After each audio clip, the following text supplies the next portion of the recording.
Hello guys, welcome back to my channel. Ngayong araw na ito ay medyo magandang ating panahon, lumalabas na yung araw. So naisipan ko na ituloy ang ating project dito sa ating bahay. Tayo po ay gumagawa ng isang shed o storage shed na dito sa ating likod ng bahay. So makita nyo ngayon guys ay gawa na natin ang ating timber frame. Ito po yung pinaka-flooring niya, ito yung pinaka-base ng ating shed. So ang ginagawa po natin guys ay ito siya. Actually po ito yung binili po natin to sa Easy Shed. Yan, metal shed siya. At saka nandyan po yung model niya. 4.5 meters by 3 meters by 2.4 meters yung taas niya guys. So medyo malaki yan. Actually parang garage na yan kasi na yung sasakyan. So yan guys, so makita nyo yung pag nagawa na ganyan ang itsura niya. So naisipan natin ito yung gawin natin kasi yung luma nating shed guys na ating na-demolish ay maliit lang yun guys, 1.8 by 2.2 meters. So naisipan natin na tanggalin yun at palitan natin yung mas malaki. So ito na nga guys, ang ginawa natin dito ay floor natin ay sloping siya papunta sa gilid ng fence. So kaya ang ginawa ko ay nilagay ko itong ating timber frame ay nilagyan natin siya ng timber packers para ma-label siya. Yun guys. So makita nyo guys dito guys, label na siya ito. Gumamit tayo ng labeling bar dito. Yan oh. Kita nyo label na siya guys. So kita nyo nakasintro yung bubbles niya. Ibig sabihin nakasintro ng ating shed. Yan guys, ang ano yan. Tapos ang ginawa ko rin guys, para pag humangin ng malakas ay hindi lilipa rin yung ating shed, lalo kung may mga malalakas na hangin, ay inangkor din natin tong ating shed. So nilagyan ko sa natin ng kanyang ng angkor. Naka-angkor yan sa timber floor guys. Yan. So yun ang ginawa natin yan. Tapos inangkor natin yung pinaka main frame sa baba. Yan. Lagyan natin ng aling guys. Itong iba nandito. Yan. So may mga angkor siya guys. Ganyan. Yan. Hindi ko na napakita yung ating paggawa guys. Pero kung may mga comment kayo dyan kung paano ginawa itong timber frame, pwede ko yung bigyan ng ano yun, idea. Madali naman search. Kasi ano yun, pwede naman yung kasi ipatong yung shed sa either sa concrete floor or sa ano lang siya sa lupa, pwede nga rin eh. Pero sa atin guys, ilagay natin sa timber flooring kasi mangyari kasi ito guys ay ayoko na yung mabasa kasi nga marami tayong ilalagay dito ng mga gamit galing sa loob ng bahay. So gusto natin dry yung ating flooring. So in terms naman ng drainage system guys, kasi yung ito kasi exterior to, pag umulan, malakas yung ulan, umaagos yung tubig. Yung tubig tatagos dyan sa mga ilalim niya guys. So kita nyo guys, may pagitan siya oh. Mayroon siyang gap. Tatagos yung tubig. Kaya ang ginawa natin guys, nagkabit tayo ng tinatawag na subsoil drainage. Ito siya guys oh, example niya. This is nakabit na natin, hindi na ko na ipakita ito na oh. Ito na yung tinatawag na subsoil drainage guys to. Yan, mahaba yan. Yan ang magkukulik ng tubig nandun sa tinabunan lang namin siya ng crush rock. Para yan ang magpipick up ng tubig na pumapasok dun sa ilalim ng ating shed. Yan. Guys, ikukunikta natin yan sa ating existing na stormwater drainage system sa loob ng ating property. So yan siya guys, mahaba na yan siya. Nung binili ko yan sa mahaba na. So ikukunik lang natin siya dun sa may drainage system, sa may garden natin doon, existing drainage system. So, ito nga pala guys, itong mga pag nagtatrabaho tayo guys, kaya meron tayo ito yung mga gamit natin, mga tools. So mayroon tayong cordless na drill. Yan guys. Cordless po yan. Yan ang ginagamit ko lang dito. Siyempre may mga extra tayong battery. Meron tayong measuring tape. Yan, may mga drill bit tayo kasi yung metal na inasimbol natin, mapaliwanag ko mamaya. Ginagamitan natin siya ng dinidrill muna natin bago kinakabit yung screw. So siyempre kailangan kayong gumamit ng pag mayroon kayong manual handling o kung magamit kayo ng mga tools, sumamit tayo guys ng hand gloves. Importante po yan. Tapos mayroon din tayong skwala. Yan, skwala ay ginagamit yan para sigurado yung square. Ang ating ginagawa, yan, ganyan guys, oh, kinicheck yan. Kita mo yung square siya, oh. Skwalado, kumbaga yung ating frame. So yun po ang gamit niya.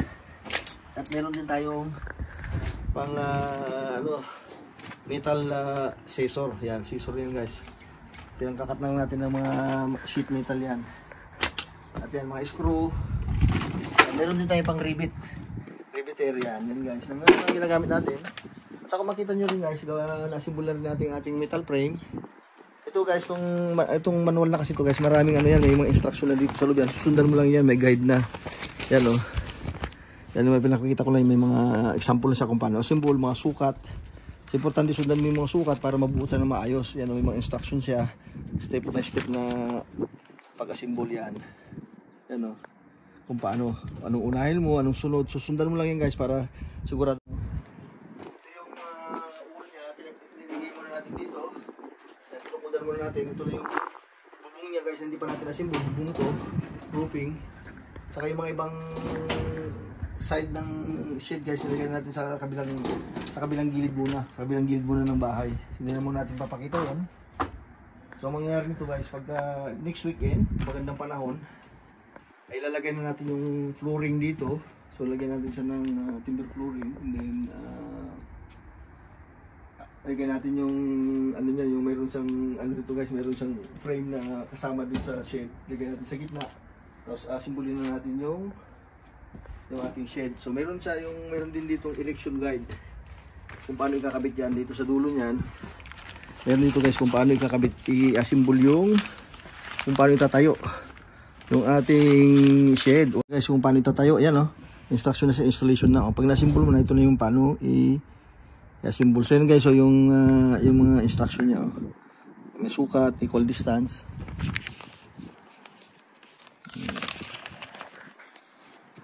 Okay. Ayan guys oh. Yan yung installation guide yan. Alright. Today ay magkakat na tayo ng ating timber decking. So kung makita nyo guys ay nagpuputol tayo ng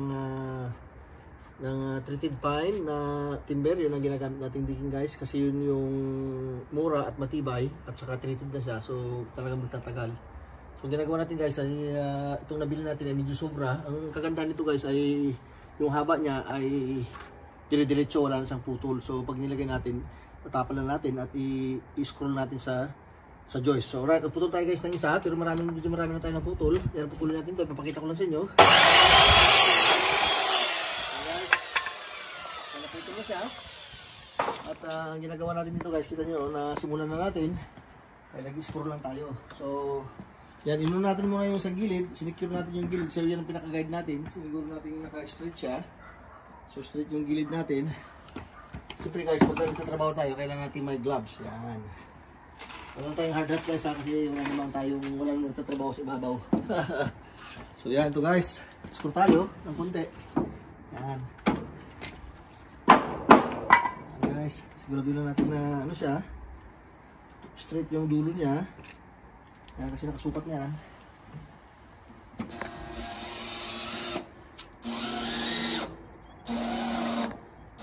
So ang ginagawa ko guys, hindi ko muna in-screw ng diretso. Kailangan i-screw ko lang muna siya ng mga ilang piraso para mayroon siyang flexibility, para matuwid mo. Kasi minsan guys, itong kahoy natin ay hindi talaga dire-diretso yan. So dito muna tayo. Yan.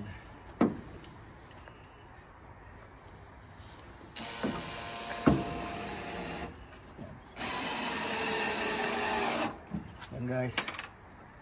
I-screw natin. Yan. Tapos guys, yung dulo naman. So yun guys, makita nyo. Tapos dito tayo sa dulo. Yan, hindi mo angkong na. Screw natin nakalapat. Yan, tapos screw natin ulit dito. Sa dulo. Okay, guys.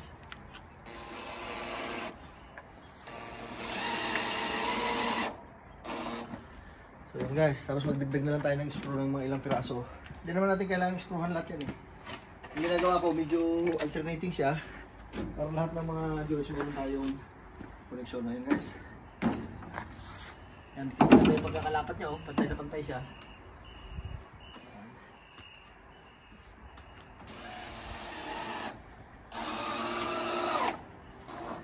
Alright, so yan na muna guys, mapakita ko lang yung paano natin ginagawa to.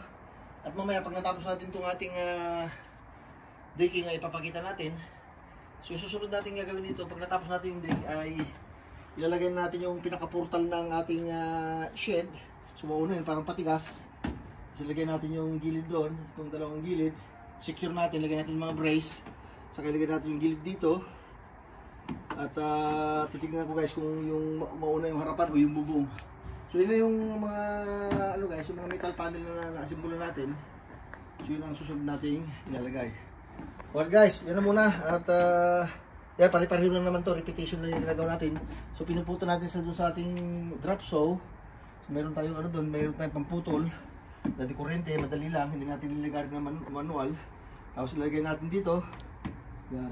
So importante guys, ito na sinabi ko, yung gilid ang unahin natin. Yan, itong gilid kasi yun ang guide mo. Kung mali ito, mali na lahat yan. So pinaka-importante yung siguro natin tuwid yung gilid natin. Alright. Happy weekend sa ating lahat. At ngayon guys, medyo magandang panahon.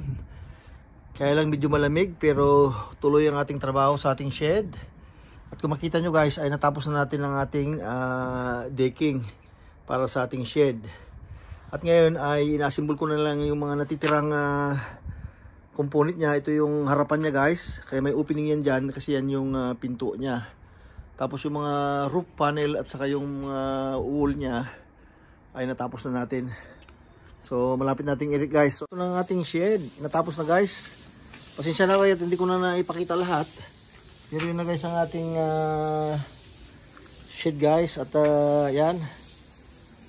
At yun na yung ating subsoil drain. Hindi pa natin yung kakabit. Yan ang trabaho natin next week. Yan. Pero ito na guys yung ating shed guys. So nilagyan namin sa likod ng bahay. At meron pa namang space dito. Tama lang guys. So, may kunti pang ikutan. Yan, medyo magulo ng aming bahay guys. So yan siya guys. Yan. Okay, papakita ko rin yung loob guys. Medyo magulo lang pero makita nyo na. Ito na yung loob ng ating shed guys. Medyo magulo pa. So pinagtatambak muna namin yung mga gamit dito. Yan, kinabitan ko na rin siya ng ilaw pero hindi pa tapos. Yan, yan yung guys yung portal niya na naikabit na natin. Yan, ito yung sahig niya guys oh. Yan oh. Timber din yung ginamit ko na side guys, timber pine, 22mm yung kapal niyan guys, maganda na. Tapos medyo siyang joist na at every 450mm. Yan. Guys yung ating finished product. Yan, nalagay ko na rin yung lock ni guys. Tingnan, ayan o. Tingnan rin natin. Ayos na. Alright, dahil yan guys, ay magpapaalam na tayo. Thank you so much. Bye-bye.